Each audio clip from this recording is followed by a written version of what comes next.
Hi to everyone. My name is D. Sandeep. I am working as an assistant professor in the Department of Information Technology of MLR Institute of Technology in Hyderabad. I am discussing on the Python programming language. In today's video, we are going to discuss about how to install the Python software and what is an identifier and what is an reserved keywords and what is an variable.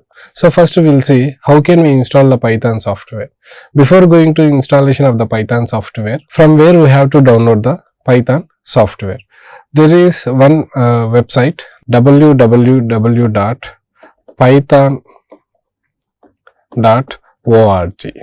From this website we can download the Python software, right? So now here directly I am going to Google search page, and here you can type here just Python download. See here the link is appears www.python.org.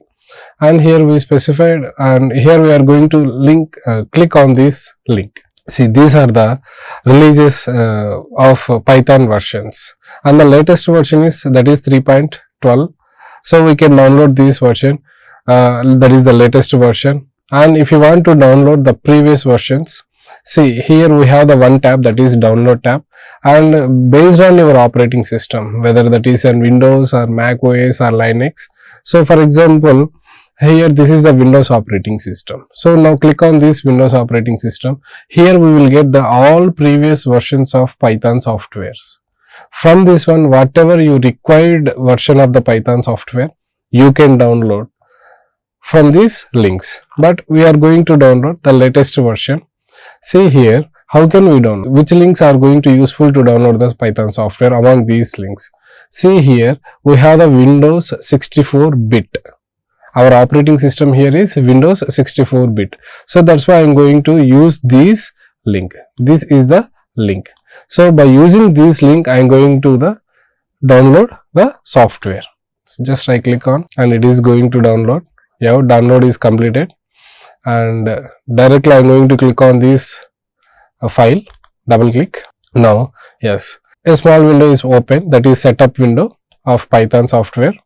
Now here, before going to click on this install now, we have to check this checkbox. What is this checkbox means? We are going to, generally for Java programming languages or C programming languages, in old versions, we are going to set up the path manually. Of course, nowadays even for JDK versions also, latest versions, automatically the path are going to set up. Similar to Python programming languages or for Python softwares, so automatically the Python software or the Python Python path will be set up to the environmental variables.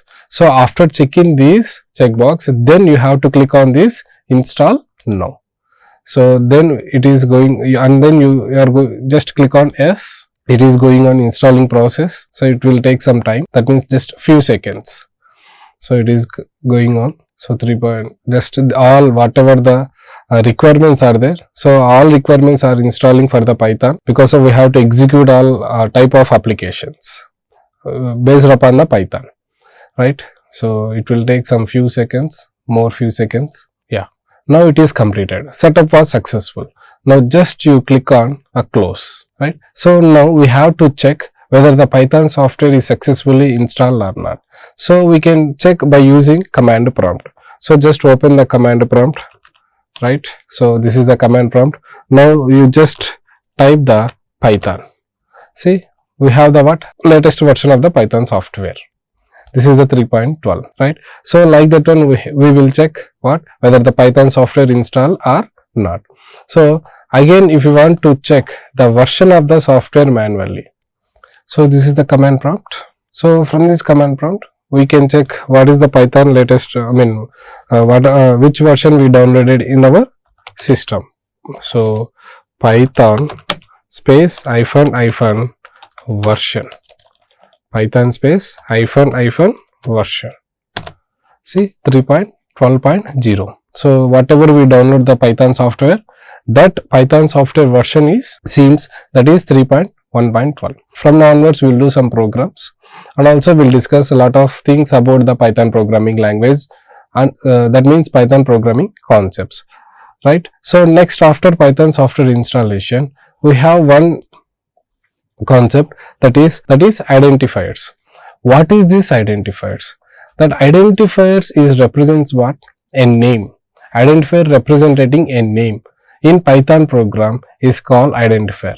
That means that name may be a variable name or class name or module name or function name or object name. Any name in Python program is called identifier. Any name in Python program is called identifier. For example, what is your identifier? What is your identifier means, then we are going to say first our name. So like that, here only any name. So any class name or function name or variable name or object name or module name, that name represents as identifier. That name represent as identifier. So how can we give a name for the variables or functions or class? There are some rules. We will discuss that rules. First of all, see here, the second point seems the identifier is a combination of characters, digits and an underscore, and Python is a case sensitive language. So this one is this point is already discussed in the Python features. So anyway, we will discuss about the rules of identifiers. That means rules to define the identifiers in Python. As in previous slide we discussed what? That identifier is a combination of characters, digits and underscore. A characters means that may be a uppercase or lowercase. So that is A to Z and small a to Z. So lowercase or uppercase. And also digits, that is 0 to 9. And one is, that is underscore. Simple. That is just underscore. And what is the next rule here is, for it should not start with the digit. That means identifier should not start with the digit. For example, here you take that is A equals to 10. What is this one? This is the variable. And what is the identifier of the variable? That means what is the name of the variable? A. That means A is the identifier of the variable. As we discussed, that name may be a variable name or function name or class name. For example, def m1. What is this here? Function. What is the identifier of the function? That means name of the function m1. So this is the identifiers. Now, but we have some rules to define the name of the variable or name of the function or name of the class or name of the object. What is the first rule here is, it can be a combination of characters, that may be a lowercase or uppercase, and digits and underscore. It means the only characters are allowed, that is uppercase or lowercase, digits 0 to 9 and an underscore. For example, sir, here there is any other symbols other than the underscore symbol, can the identifiers are allowed means no. Other than underscore symbol, if you are going to allow to define the identifiers, then we will get some errors. Then we will get what? Some errors. Next rule here is, it should not start with digit. For example, 1, 2, 3, A equals to 10. 1, 2, 3, A equals to 10. See, this is what? Variable name. But this is invalid variable. That means invalid identifier. Because what is the second rule says to us? The identifiers, that means the name of the variable or name of the class or name of the functions or name of the modules or others, should not start with the digit. Should not start with this. That's why this is invalid identifier. Next, what is the thing here? Identifiers are case sensitive. I will discuss again with these two examples by using programming, that is through the programming or through the code. See, for example, there is, what is the second rule here? We are going to use, that is Notepad++, that is the basic editor for the programming languages. So later we will see in Python, Charm and Visual Studio. But at basic level, we are going to use this Notepad++ IDE, that is integrated development environments. Anyway, see here, for example, A equals to 10 now, and this is what? Valid identifier. So how can I decide this is the valid identifier or not? Yes. So there is any function to check whether the identifier is a valid identifier or not, or invalid identifier? Yes, we have one function, that is identifier function. By using identifier function, we can check whether that identifier is a valid identifier or not.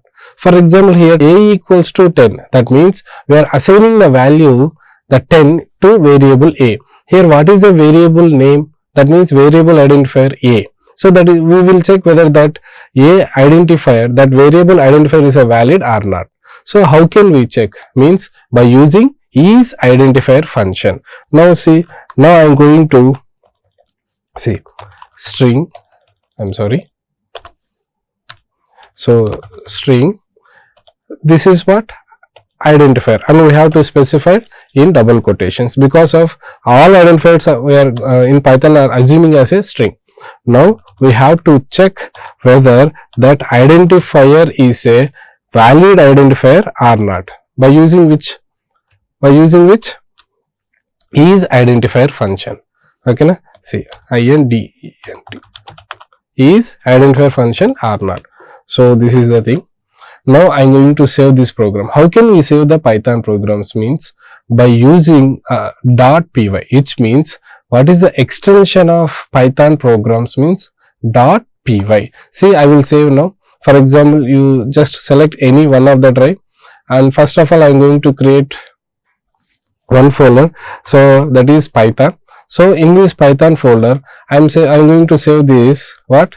Python as test.py.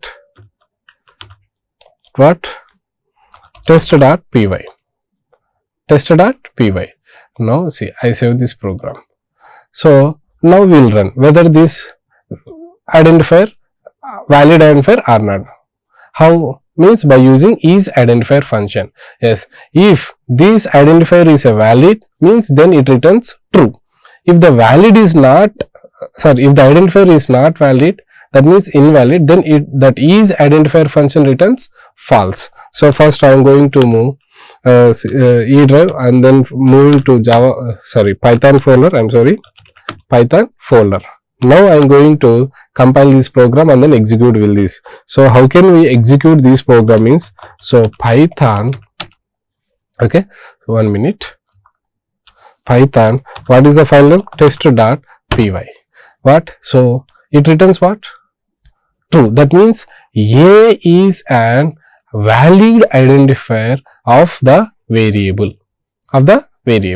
So like this one, we can check what? Whether the identifiers of an variable or of an class name or of an object name or of an module name by using that is valid or invalid identifiers by using identifier function, and these identifier function returns true when the identifier is valid. If the identifier is invalid, then it returns false. For example, what is the second rule to define the identifiers? It should not start with digits. For example, I am going to start one, that is variable 1 2 3 total. Here what is the variable name?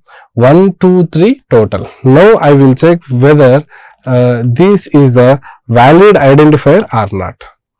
Actually, what is the second rule? What is the second rule here says? The second rule says here is that it should not start what? With digit. It should not start with digit. So that's why according to that rule, this is valid identifier or not? That is not valid. That means invalid identifier. So whenever it is invalid identifier, then identifier function returns what? False. So let me save this program and again come to this one and again run this program. Right. What is this? 1 2 3 equals. So it is what? Invalid identifier. Invalid identifier. So let me check. For example, I am going to keep this one as comment. System is by using which symbol? Hash symbol. Right. Now once again, so now I am going to check 1 2 3 total is a valid identifier or not. So let me check. According to the second rule, it is what? Invalid identifier. That's why it returns what? False. See here. It returns what? False. right? So that is the second rule statement. Now what is the third rule to define the what? Identifiers. What is the third rule to define the identifiers? Means identifiers are case sensitive. This is very important statement. This is very important statement. This is very important statement. So what is this one? Identifiers are case sensitive. Now let me check through the code only, right? See, for example, NUM equals to 10, next NUM equals to 100, next NUM equals to 200. See, three identifiers are going to pronunciation as same, num, that is as num, but in first what? All are lowercase letters, and in second way identifier is what? Contains all are uppercase letters, and this is what? Sentence case letters. Now if you want to see, for example, first I will print what? First identifier, that is all are lowercase. Next print capital letter, that is num. Next print num. So I save this program. See, we'll get different values. Maybe this identifier pronunciation is same, but one for the first is what? Lowercase identifier. It means that contains what? All lowercase. And in second case what? All identifier, that is that identifier contains all are uppercase. And in third identifier what? Sentence case. Now see, different values we will get. That means a different output we will get. Let me check. See, 10, 100, 200. So from this one we can say that identifiers are case sensitive. Of course, the Python programming language is also case sensitive.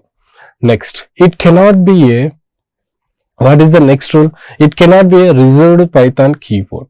What is this reserved Python keyword? Anyway, we are going to discuss in next slide about this Python reserved keyword.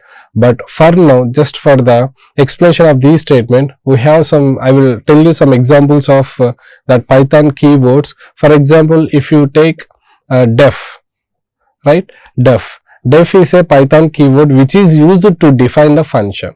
And class is a keyword which is used to define the class. Object creations also there.